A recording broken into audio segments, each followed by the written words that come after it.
Hi, everyone. Welcome to the latest installment of Let's Review the Texas Standard Possession Order. This will be for March 2026. Congratulations on surviving the winter.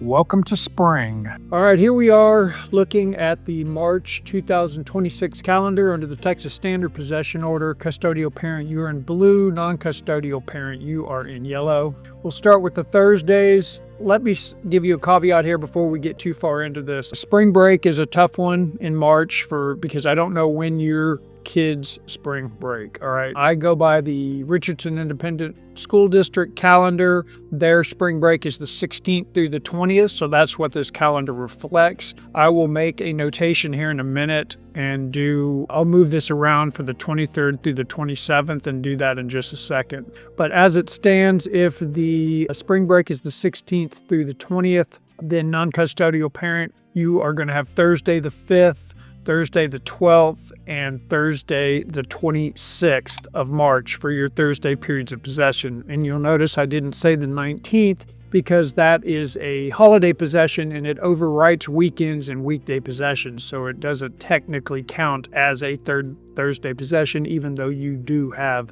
possession. So a non-custodial parent, you get the first, third, and fifth Fridays of the month. So your first Friday is the 6th. So you won't get a third Friday.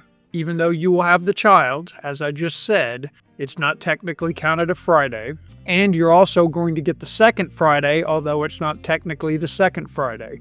So because the holidays overwrite weekends and weekday periods of possession, your spring break possession will begin on the 13th. It will go through the 20th and end on the 22nd. So that 13th and that 20th technically don't count as Fridays, all right? You will have possession, but it's not your first, third, and fifth. So you would get the first Friday of the month is the 6th, and non-custodial parent, you get the fourth Friday of the month, which is the 27th. And then, of course, in terms of holidays, spring break. There you go. That's the big one. That's what it looks like, 16th through the 20th. All right, switching gears here, you can see now that the calendar significantly changes if the spring break is the 23rd through the 27th. So let's go back through this and talk through this again. And if you want to compare, you can rewind and go back and look at the other version to compare. But non-custodial, your Thursdays under this scenario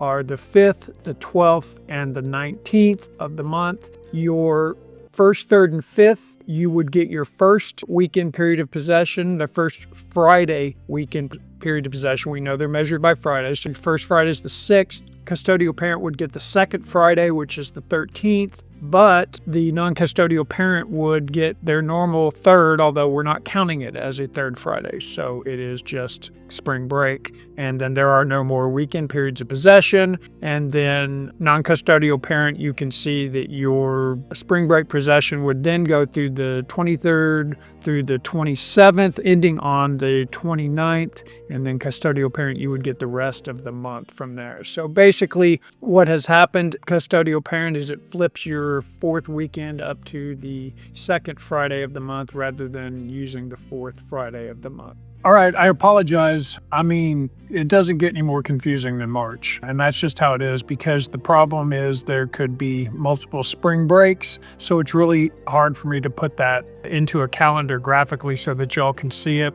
I did the best I could. If you have any problems, just comment down below and I'll do my best to answer your questions for you. Otherwise, I will see you in April.